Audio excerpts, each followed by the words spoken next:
Corona अभी गया नहीं। कोरोना की दूसरी लहर पूरी दुनिया में बहुत तेज़ी से फैल रही है,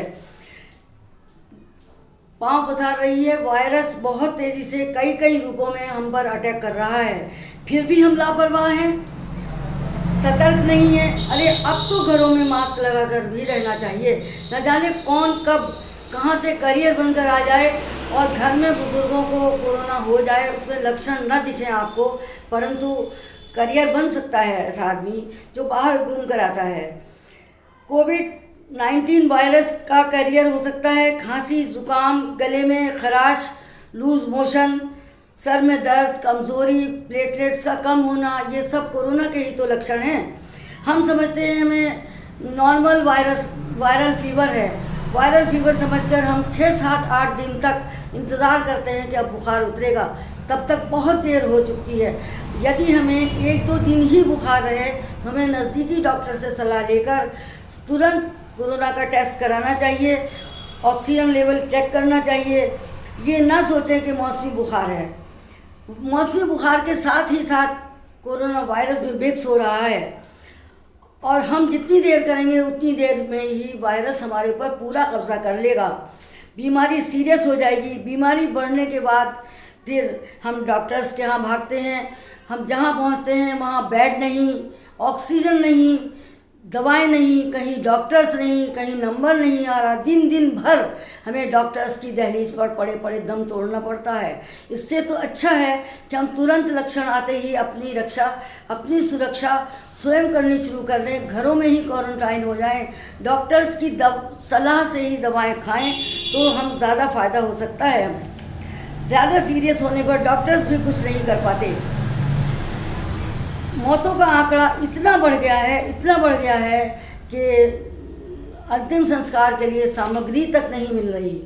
शवों की लाइन लगी हुई है, कब्रिस्तानों में कब्र खोदने वाले आदमी नहीं मिल रहे। दिन रात जो कोरोना के पेशेंट के साथ दफनाने या अंतिम संस्कार करने जाते हैं, उनके साथ उनको वहाँ रहने से कोरोना वायरस तेज़ी से अपनी चपेट में ले लेता है और उनको भी कोरोना हो जाता है। यही कारण है कि कोरोना बहुत तेज़ी से फैल रहा है। अरे अब तो राम भरोसे या अल्लाह के भरोसे बीमारी को ना छोड़िए, खुद सतर्क हो जाइए, अपनी रक्षा खुद करिए। अल्लाह भी उन्हीं की मदद करता है जो अपनी मदद स्वयं करते हैं। God help those who help themselves। सावधानी हटी और बीमारी बढ़ी। हम तो आपको बार बार अवेयर ही कर सकते हैं, क्योंकि अब भी अशिक्षित परिवारों में कोरोना की प्रोटोकॉल बिल्कुल नहीं हो रही। हम भी सुनते सुनते इतने आदी हो गए हैं कि हमने भी लापरवाही शुरू कर दी है। भीड़ भाड़ वाले इलाकों से हम बचते नहीं, पहले की तरह लॉकडाउन लगता नहीं। एक मोबाइल पर कई बच्चे एक साथ ग्रुप में बैठे बातें करते रहते हैं, ग्रुप में चैटिंग करते रहते हैं। गलियों कूचों में पुलिस वाले भी उनको कुछ नहीं कह पाते। सड़कों पर सन्नाटा पसर जाता है, परंतु गली कूचों में जाकर देखिए तो जगह जगह झुंड बनाए हुए बच्चे खेलते नज़र आएंगे या बैठे हुए नज़र आएंगे। तो उनको कोरोना से कौन बचा सकता है? इसे हम और आप ही तो चेक कर सकते हैं। हम खुद अपनी रक्षा करें, अपने बच्चों की, अपने घर वालों की, अपने पड़ोसियों की जिम्मेदारी उठाएं, तभी हम इस बीमारी पर और इस वायरस पर काबू पा पाएंगे और ये चेन टूटेगी। कुछ लोग तो अब भी बहुत हल्के में ले लेते हैं, 6-7 दिन तक परवाह ही नहीं करते, तब तक मौत के आगोश में समा जाते हैं। और कोरोना से मौतें तेज़ी से बढ़ रही हैं, संक्रमण तेज़ी से फैल रहा है। कोरोना प्रोटोकॉल तो छोड़ ही दिया, घरों में हम रहते ही नहीं, हमें घरों में ही रहना चाहिए। युवा बच्चों को एक साथ बिना मास्क के फिरने नहीं देना चाहिए। हम देखते हैं बाइक पर एक बाइक पर 4-4 बच्चे बिना मास्क के बेवजह घूमते रहते हैं। इसे नियम नहीं, कानून नहीं, बल्कि हम में से प्रत्येक व्यक्ति कोरोना प्रोटोकॉल द्वारा ही तोड़ सकता है इस चेन को।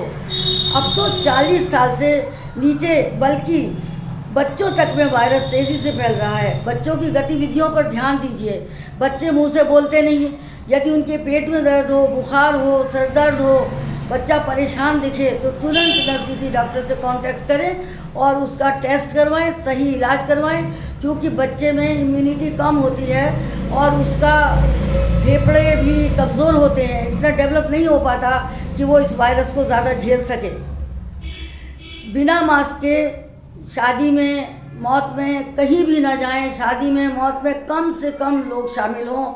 जहाँ तक हो सके हम भीड़ भाड़ वाले इलाकों से बचें, सैनिटाइज करें, बार बार हाथ धोएं, मास्क लगाएं, अपने साथियों और पड़ोसियों को भी इसके लिए अवेयर करें। हम सबका फ़र्ज़ होना चाहिए कि हम अपने को और दूसरों को सुरक्षित रखने में उनकी मदद करें। इसमें लाखों लोगों ने जान गंवाई है और जल्दी से जल्दी हम कोरोना का वैक्सीन लगाएं, क्योंकि लोग अब भी डर रहे हैं। मेरी कल ही एक साहिबा से बात हुई टीका लगवाने के सिलसिले में, बोली अरे हम कोरोना का टीका नहीं लगवाएंगे, इतना डर रही थी जैसे न जाने क्या हो। ऐसा कुछ नहीं है, लाखों लोगों ने टीका लगवा लिया है, हम लोगों ने भी लगवाया, हमारे परिवार वालों ने लगवाया, आज तक कुछ नहीं हुआ, बल्कि इसके संक्रमण की घातक स्टेज से आप बच जाएंगे। कोरोना अगर हो भी गया तो भी आपको इतना परेशानी नहीं होगी। अंत में मैं यही कहना चाहूँगी कि दुख के बादल हैं, छट जाएंगे एक दिन। धैर्य रखें, घबराएं नहीं। 18 प्लस के युवक युवतियों के लिए भी वैक्सीन आ गई है, वैक्सीन लगेगी। तुरंत रजिस्ट्रेशन कराएं, पहली फुर्सत में वैक्सीन लगवाएं। घरों में भी मास्क लगा कर रहें, जितनी हो सके दूरी बनाएं, बार बार सैनिटाइज करें। बाहर से आने के बाद घर में एंटर करने से पहले अपने जूते बाहर उतारें, कपड़े बदलें, नहाएं धोएं, जहाँ तक हो बचत करें। आगे अल्लाह मालिक है, हम जो कुछ कर सकते हैं हमें उसमें लापरवाही